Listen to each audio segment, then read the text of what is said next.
지난주 방탄소년단이 새 싱글을 들고 컴백했습니다.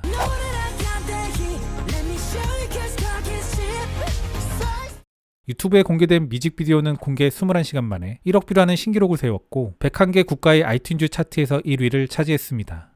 스스로 세운 기록을 스스로 깨나가고 있는 그들. 이번 싱글이 나오기 전후 여러 해외 메이저 언론에서는 방탄 관련 기사들을 쏟아내고 있기도 합니다. 싱글이 나오기 직전 대중음악 분야의 권위지로 인정받는 롤링스톤에서는 장문의 기사를 내기도 했습니다. 이와 동시에 롤링스톤지 역사에서 처음으로 전원 아시안으로 구성된 그룹을 표지 모델로 선정했습니다. 기사 자체가 너무 장문이어서 아직 소개드리지는 못하고 있는데요. 방탄소년단의 승리라는 제목의 롤링스톤지 기사는 그들을 세계 최고의 밴드로 규정하며 음악 비즈니스 세계를 완전히 뒤집어 버렸다고 평가했습니다. 궁금하신 분들은 영상 설명란에 연결해 놓을 테니 먼저 확인해 보시는 것도 좋을 듯 싶습니다. 아무튼 오늘 소개드릴 기사는 CNN의 기사로 문학전공 교수인 나리 노이틀의 기고문입니다. 그 제목은 나는 43살이고 자랑스러운 방탄소년단의 팬걸이다. 당신도 그래야 한다.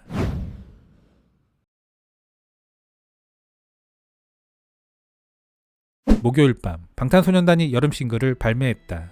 이 싱글은 유튜브에서 단 1시간 만에 2100만의 조회수를 보이며 기존 유튜브 최고 기록을 갱신했다. 그 조회수 중 대략 30뷰 정도는 내가 차지했을 것이다. 나는 43살이고 방탄소년단의 팬클럽 아미의 열정적인 멤버다. 우선 내 말을 끝까지 들어주길 바란다. 나는 내가 10대 시절을 다시 체험하려는 것이 아니다. 사실 나는 조울증이 있고 아울러 불안장애도 갖고 있다. 그리고 어찌된 일인지 이 노래하고 춤추는 K-팝 보이밴드는 내가 가진 이러한 정신적 상처를 치유해주는 연고가 된다.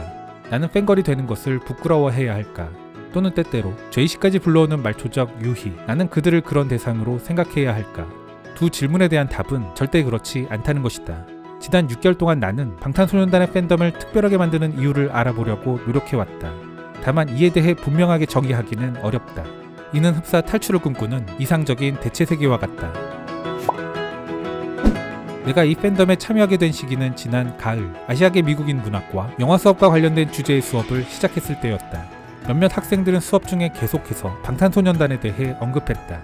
아시아계 미국인에 대한 지배적인 미국 문화의 상상력은 순정적인 찰리 챈이나 위협적인 푸만추로 상징된다. 그런데 학생들은 방탄소년단의 인기가 기존의 이러한 스테레오타입에서 벗어나 긍정적인 변화를 가져왔다고 언급했다. 대중적인 미국인들의 의식은 영화 아직은 사랑을 몰라요의 롱덕동 캐릭터 이를 벗어나지 못하고 있었다. 나는 K-팝이 뭔지 그냥 막연한 느낌만 갖고 있었고 방탄소년단에 대해서는 조금 들어보긴 했지만 일부러 시간을 내어 그들의 음악을 찾아 듣지는 않았다. 처음 그들이 등장했을 때 나는 그들의 인기를 7명 정도의 멤버가 흔히 만들어낼 수 있는 꽃미남 보이밴드 정도의 작은 인기로 치부했었다. 그러나 내 클래스의 학생들이 이들을 계속해서 언급했을 때 나는 생각했다. 잠깐 시간을 내어 들어보자. 그래서 그들이 왜 이렇게 큰 인기를 얻는지를 확인해 보자고 말이다.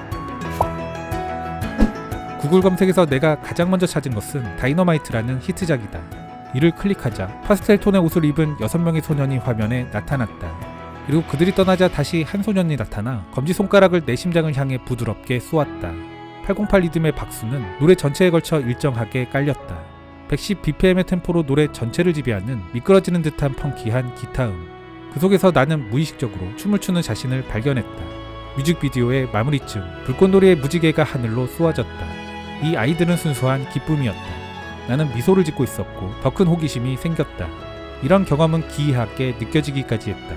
나는 궁금했다. 방탄소년단이 어떻게 단 3분 43초 만에 세상에서 일어나는 모든 일들을 잊게 만들 수 있었을까? 나는 멤버 개개인의 이름과 재능을 재빨리 익혔다. 그들은 자신의 음악을 쓰고 쇼의 안무에 참여한다. 또한 그들은 정기적으로 머리 색깔을 바꾸고 유행시키는 재미있으며 매력적인 청년들이다. 무엇보다도 그들은 매우 재능이 있다. 다이너마이트를 보고 난 후 나는 유튜브의 토끼굴로 내려갔다. 나는 그들이 인종차별 반대 운동에 $1,000,000를 기부한 방법과 유엔에서 그들의 캠페인을 홍보하는 비디오를 발견했다. 나는 그들의 버라이어티 쇼와 내가 찾을 수 있는 모든 라이브 공연을 보기 시작했다. 나는 그들의 카풀 노래방을 적어도 20번 이상 봤지만 여전히 그 영상은 나를 웃게 만든다.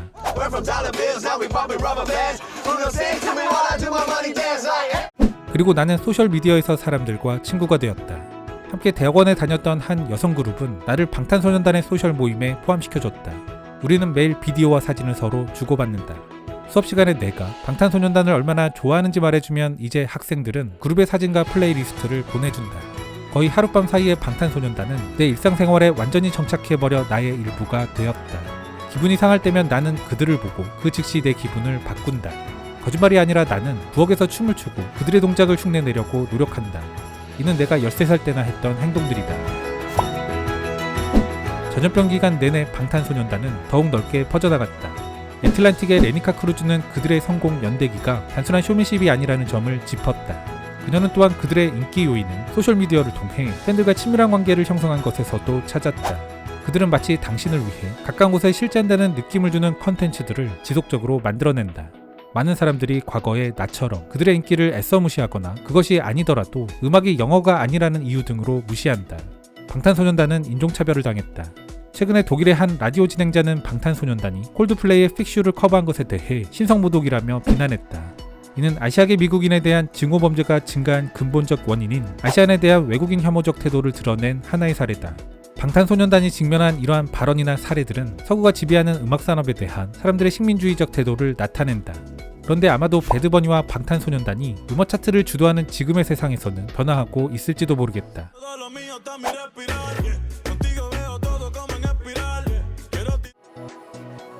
방탄이 커버한 콜드플레이의 픽슈. 개인적으로 참 좋아하는 노래로 위로를 안겨주는 가사가 인상적인 노래입니다.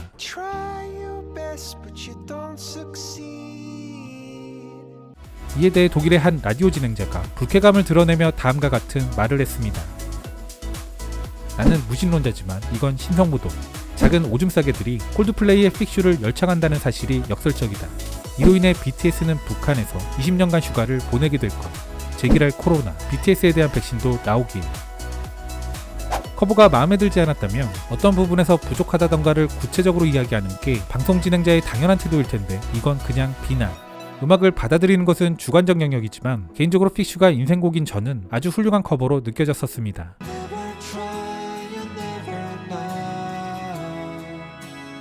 원곡자인 콜드플레이 역시 극찬과 더불어 감사를 전한 방탄소년단의 픽슈 커버.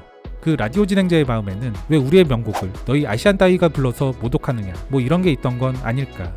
아이돌 또는 보이그룹에 대한 편견, 아시안에 대한 편견, 백인으로서의 우월감 뭐 이런 부정적 요소들의 종합 세트로 느껴집니다. 내게 가장 중요한 것은 방탄소년단이 나의 치유제라는 것이다. 나는 팬거림이 부끄럽지 않다. 만일 내게 눈앞에서 그들의 라이브를 볼 수 있는 기회가 주어진다면 나는 모든 Z세대들과 함께 비명을 지를 것이다. 그들은 이 고립의 시기, 항우울제 역할을 하며 어둠의 바닥에서 나를 끌어올려준다. 그들의 비디오를 보고 하루에 몇 시간 동안 그들의 다채로운 음악 세계에 빠져들다 보면 나의 불안은 진정된다. 방탄소년단은 전염병 기간 동안 가질 수 없는 친근감을 내게 주었다. 자, 모두가 가서 새 싱글을 스트리밍해보자. 그것은 순수한 햇살이자 여름날의 기쁨이다. 새로운 역사를 써나가고 있는 방탄. 그 흐름이 작아지기는커녕 새로운 노래를 발표할 때마다 더 커지는 게 저는 경이롭게 느껴지기도 합니다. 그런데 이런 신드롬에도 가끔씩 드러나는 방탄에 대한 인종차별적 행위들도 여전히 보입니다. 다만 이러한 이슈들이 불거지되면 한 번씩 분노감을 느끼다가도 다시 한번 생각해보면 너무 그럴 필요도 없다는 생각도 한편으론 하게 됩니다. 팬덤 아미의 힘이 제대로 드러나기 때문. 이는 결국 좀 더 나은 인식, 좀 더 나은 세상을 만들어가는 쪽으로 흘러가는 게 아닐까 싶습니다.